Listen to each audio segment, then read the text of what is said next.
کوئی بھی انسان کو کانٹا چبھتا ہے ہمارے گناہ معاف ہوتے ہیں.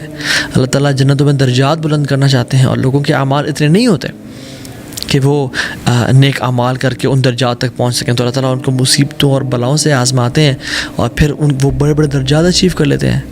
ابن قیم الجوزی رحمہ اللہ فرماتے ہیں کہ اگر انسان کی زندگی میں مصیبتیں اور مشکلات اور بلائیں نہ ہوتی تو ہم قیامت کے دن بھوکے ننگے آتے اللہ کے سامنے, کچھ بھی نہیں ہے, کچھ بھی نہیں ہوتا ہمارے پاس. یعنی ہم کہنے کا مطلب ہے ہم بینکرپٹ آتے ہیں کہ ہمارے پاس تو یار اب کچھ بھی نہیں ہے, ہم تو خالی ہاتھ آ جاتے ہیں. لیکن یہ مصیبتیں اور آفتیں ہیں جن پہ انسان صبر کرتا ہے, اور پھر کیا ہوتا ہے, انما یوفی الصابرون اجرهم بغیر حساب. پھر اللہ تعالیٰ صبر کا جو اجر دیتے ہیں نا وہ بغیر حساب کتاب کے دیتے ہیں. واللہ اللہ تعالیٰ کے ہر پلان میں, ہر فیصلے میں خیر اور بہتری ہے. تو ایون وہ جو جاب کا ملنا تھا اور جاب کا پھر 6 مہینے بعد آپ کو جاب سے نکال دیا گیا, اسی میں خیر تھی. اینڈ یہاں پہ آتا ہے اللہ تعالیٰ پہ توکل اور trust. What is pleasing to اللہ is pleasing to me, what is dear to اللہ is dear to me. So خود کریں استخارہ. ہاں کچھ ایسے ڈیسیجنز ہوتے ہیں جس میں میوچل فیملی کا ڈیسیجن ہے. فار ایگزامپل شادی کرنی ہے, بہو کو لے کے آنا ہے, تو ڈیفینیٹلی بہو سسر کی بہو ہے اور ساس کی بہو ہے, تو پیرنٹس بھی اس میں استخارہ کر سکتے ہیں. ٹھیک ہے, اسی طرح سے بھائی بہن بھی استخارہ اس معاملے میں کر سکتے ہیں, بیکاز ایک میوچل کمبائنڈ ڈیسیجن ہے, ہر بندہ افیکٹ ہوگا اس سے. تو میوچل ڈیسیجنز, میوچل چیزوں میں جس میں ہر فیملی کا ممبر انوالوڈ ہو ڈائریکٹلی یا انڈائریکٹلی, تو وہ کیا جا سکتا ہے, اس میں استخارہ فیملی کر سکتی ہے. لیکن یہ کہنا ہے کہ فار ایگزامپل جی فلاں ملک میں میری خالہ پھپھو بیٹھے, خالہ میرے لیے استخارہ کر دیں, میرے لیے ماں جی میرے لیے استخارہ نہیں, ماں جی اپنے لیے استخارہ کریں, آپ کو اپنے لیے کرنا ہوگا. سو آن لائن استخارہ بھی جو ہے نا وہ ٹھیک نہیں ہے. دوسرا خواتین, ایک کوشچن آیا تھا کہ خواتین جو کہ اپنے منتھلی سائیکلز میں ہوتی ہیں وہ تو نفل نماز نہیں پڑھ سکتی, تو اب کیا کریں وہ؟ تو اس میں یہ ہے کہ وہ پھر نفل نماز نہیں پڑھیں گی اور صرف دعا کریں گے, اللہم انی استخیرک بعلمک واستقدرک بقدرتک. یہ سمپل وہ دعا کریں گے اور انشاءاللہ اللہ تعالیٰ سے امید ہے کہ ان کے لیے وہی کفایت کرے گا وہ چیز. ہاں جب وہ اسے نکل آئیں اور پھر وہ نماز نفل پڑھ سکتی ہیں اور دعا بھی کر سکتی ہیں. لیکن جب وہ نہیں پڑھ سکتی تو انشاءاللہ یہ جو دعا ہے, اور اسی ٹائم میں لمیٹڈ ٹائم میں ان کو ڈیسیجن لینا ہے, تو انشاءاللہ یہ دعا پڑھیں, اللہ تعالیٰ آسانی کر دیں گے. پھر ایک اور کوشچن آتا ہے کہ اللہم اغفر لی واختر لی والی دعا جو ہے, اس کے بارے میں کیا ہے؟ یہ بھی سنت سے ثابت نہیں ہے, ترمذی حدیث ہے لیکن یہ ضعیف ہے, تو یہ بھی ثابت نہیں ہے کہ فوراً سے انسان جا رہا ہے, کوئی آپ کو ایبرپٹ ڈیسیجن لینا پڑ جاتا ہے لائف میں اور آپ کے پاس استخارہ کرنے کا ٹائم نہیں ہے, تو آپ جنرلی اللہ سے دعا کر لیں. یعنی دعا جو ہے ہمارے پاس اتنا بڑا ویپن ہے کہ یا رب, اور اگر تو 20 سیکنڈ ایکسٹرا ہیں تو یہ دعا اللہ تعالیٰ سے کی حمد و ثنا بیان کر لیں. یا اللہ آپ حی القیوم ہیں, آپ عالم الغیب و شہادہ ہیں, اور اللہ کے نبی پہ شارٹ سا درود بھیج دیں, بے شک چونکہ ٹائم کم ہے, اللہم صلی وسلم علی نبینا محمد, اور پھر کہہ لیں یا رب اگر اس کام میں بہتری ہے تو یہ کروا دے, اور نہیں ہے تو نہ کروا. سمپل. قرآن ایک لیگیسی آف دعا یہ ہے کہ دل سے نکلے دعا, دل سے.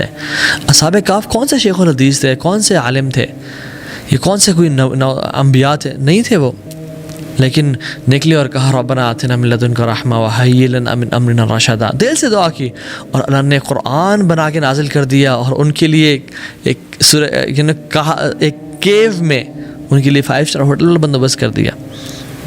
سو دل سے دعا کریں, رٹی رٹی دعائیں یا رٹی رٹی چیزیں نہ کریں. ہاں اگر آپ کے پاس 2 نفل پڑھنے کا ٹائم نہیں ہے تو آپ یہ استخارہ والی دعا بھی کر سکتے ہیں, لیکن اس کو ہم استخارہ نہیں کہیں گے, اس کو ہم جنرلی دعا کہیں گے. وہ ایک جنرل دعا ہے اللہ تعالیٰ سے, استخارہ اس کو نہیں کہیں گے انشاءاللہ. سو اچھا, اکثر لوگ پوچھتے ہیں کہ استخارہ کا پھر سائن, جیسے میں نے ذکر کیا, استخارہ کے سائنز میں سے یہی ہے کہ آپ کو اچھی you get good vibes from that thing. آپ کا کام اسموتھ ہونا شروع ہوتا ہے اور آپ کا کام ہو جاتا ہے. This is one of the signs of good استخارہ. اور اگر آپ کا کام میں رکاوٹ آنے شروع ہو جاتی ہیں تو وہ دس از سائن آف نو. اگر دعا یاد نہ ہو تو دیکھ کر پڑھ سکتے ہیں. بالکل, میں تو کہتا ہوں کہ جن کو دعا یاد نہیں ہے وہ دیکھ کے پڑھیں, اور اس کا اردو میں, انگلش میں, پشتو میں, سندھی میں, سرائکی میں ترجمہ لازمی پڑھیں. ترجمے یعنی دعا تو ہے ہی ترجمے کے ساتھ, مطلب دل سے, فیلنگز کے ساتھ. ایک بندہ ویسے دعا کر رہا ہے, امیجن ایک شخص میرے پاس آتا ہے اور مجھ سے سوال کرتا ہے, اور میں کہتا ہوں آپ کا سوال ہے کیا مطلب ہے؟ کہتا ہے مجھے خود نہیں پتہ. میں کیسے اس کو آنسر کروں گا اس کے سوال کا؟ چائنیز میں کچھ بولتے ہیں, واٹ از دیٹ مین؟ کہتا ہے آئی ڈونٹ نو. تو دعا کا تو ایسنس ہی ہے. تو ابھی اگر آپ استخارہ ایک دن کریں اور خواب آپ کو 3-4 دن بعد آئے تو does it count? Yes it counts.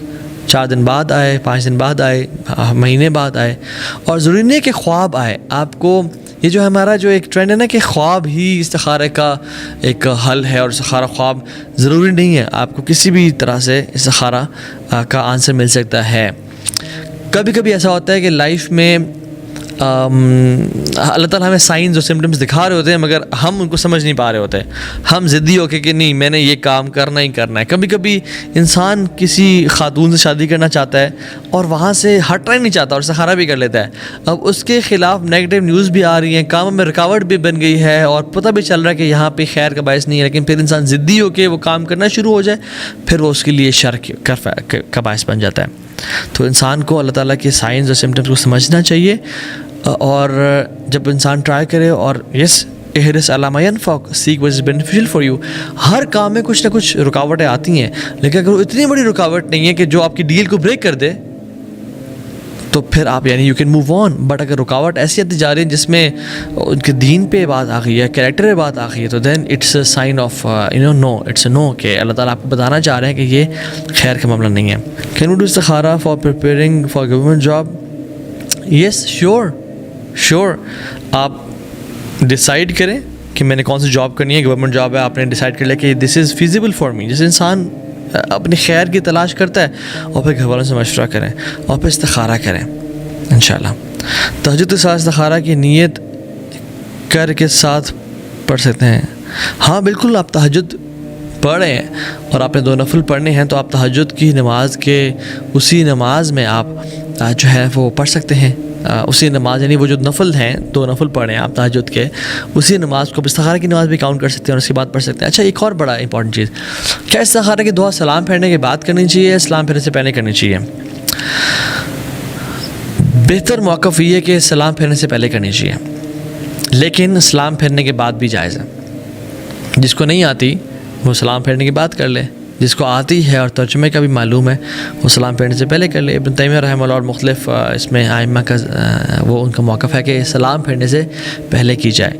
کیوں؟ کیونکہ سلام پھیرنے سے پہلے رسول اللہ صلی اللہ علیہ وسلم اپنے تشہد میں لمبے ٹائم کے لیے بیٹھا کرتے تھے اور لمبی دعائیں کرتے تھے. یہ وہ ٹائم ہے کہ جب مزدوری کرنے کے بعد اللہ سے اجرت کا سوال کرتا ہے. ہم نے ساری نماز پڑھی, اللہ سے دعائیں مانگی, اب اجر لینے کا سوال ہے. اب اللہ تعالیٰ سے نا وہ وصولی کرنے کا سوال ہے مال کی.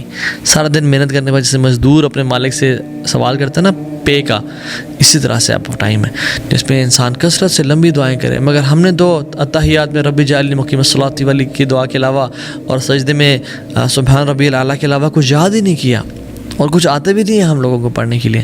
سجدے میں بھی کثرت سے دعائیں کریں. قرآن کی دعائیں, قرآن نہیں پڑھنا جائز لیکن قرآنی دعائیں کرنا جائز ہے. باقی کوئی بھی دعائیں ہیں وہ انشاءاللہ کثرت سے کریں. اور سجدے کی مسنون دعائیں بہت زیادہ ہیں جو کہ اللہ کے ثابت ہیں. اور تشہد میں بھی کثرت سے لمبی دعائیں کریں. اور نماز سے پہلے سلام پھیرنے سے پہلے استخارہ پڑھ لیں. اگر نہیں پڑھ سکتے, یاد نہیں ہے, تو سلام پھیرنے کے بعد ہی پڑھ لیں, کوئی مسئلہ نہیں ہے انشاءاللہ.